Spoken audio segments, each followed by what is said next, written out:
everyone. As you can see, I am definitely not dressed today, but this is because I'm having a new segment called Jenny's Breakfast.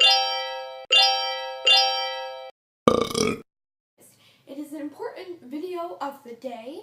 I want to try doing it every other day of the week, and I am starting off this video with a nice cup of mocha coffee, and I am ready to talk about this morning's topic. Alright, so today's topic is... Now, I had a lot of crazy things that I used to think, and I was definitely one of those dreamy kids who was always spacing out and always kind of oblivious to everything that was around them. I have a few written down here that are kind of generic, but also kind of bizarre at the same time, for as long as those diluted things lasted. So the first thing that I have is I thought I could fly. I literally thought that if I flapped my hands like this, like wings, fast enough, that I could literally float to the ceiling.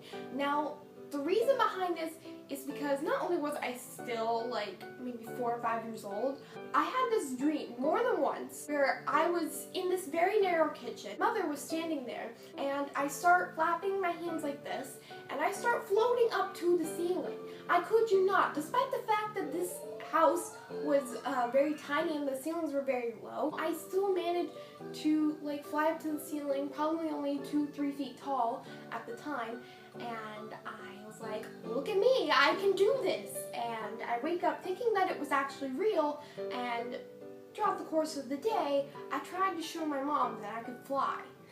That I'd start flapping my wings, and I thought I was gonna rise up to the ceiling, you know, but it never happened.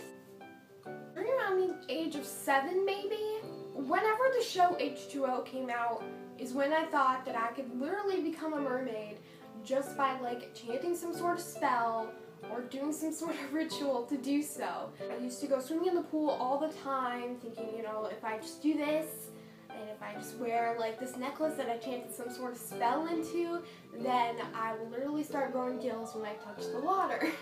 Or be granted some sort of power for that matter. Although I never actually told anybody, this is actually the first people I'm actually telling, that it was a magical time for me, and I think I believed in that till I was about the age of 11. Number 3, I think, is probably the most common one, and it's probably the fact that you believe that your stuffed animals are alive. Do you ever know those times where you walk into your room, you're so frustrated at whatever somebody did, that you take like your stuffed animal, maybe it's your blanket, maybe it's your pillow, whatever it is that's in front of you on your bed, and you toss it to the wall that's behind you or in front of you. This one's a common one because I know a lot of people talk about this one, but this one was very, very much real to me. And I remember doing that a few times, and each time I felt really guilty.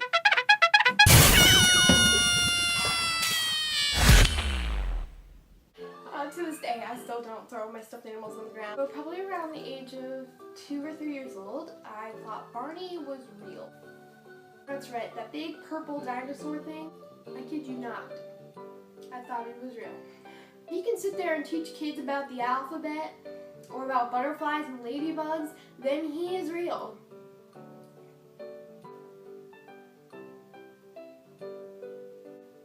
Yeah. So this one's a bit bizarre on my part especially. I don't know why I thought this, but I used to believe that my mom and my dad weren't boy or girl, they were just mommy and daddy. Like, Jenny, put your pants on! Daddy's a boy. Daddy. No, Jenny. Daddy. Jenny. Daddy.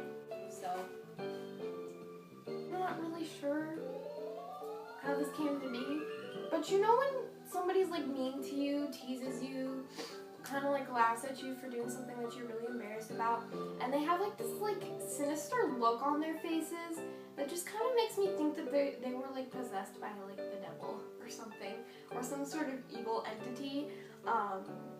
And of course, knowing the little squish that I was, of course I would get into trouble and do things wrong. Although I never tried to exercise, so I never did any of that creepy exorcism stuff.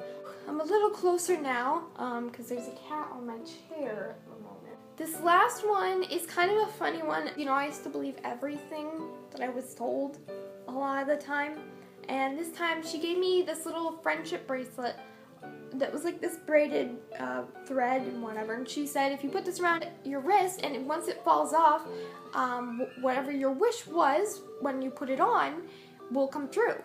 And my wish is that I wanted a pony. I wanted a pony so bad. I wanted this like black stallion or whatever it was from like those weird horse movies where like the horse dies at the end. Although I never watched it long enough to see the fact that the horse usually dies at the end, I still wanted that horse. And thinking that, okay, this horse is gonna come, and like, you know, I kind of banged up the bracelet as much as I could in order to get it off.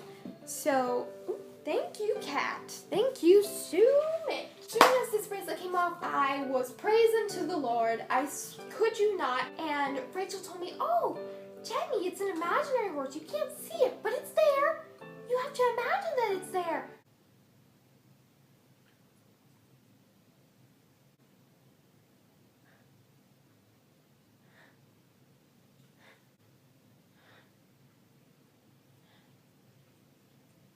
Alright, it's time to close this up. I will see you next time. I need to go have some of my Fruity Pebbles, finish this coffee, and give you guys an awesome deuces. Deuces!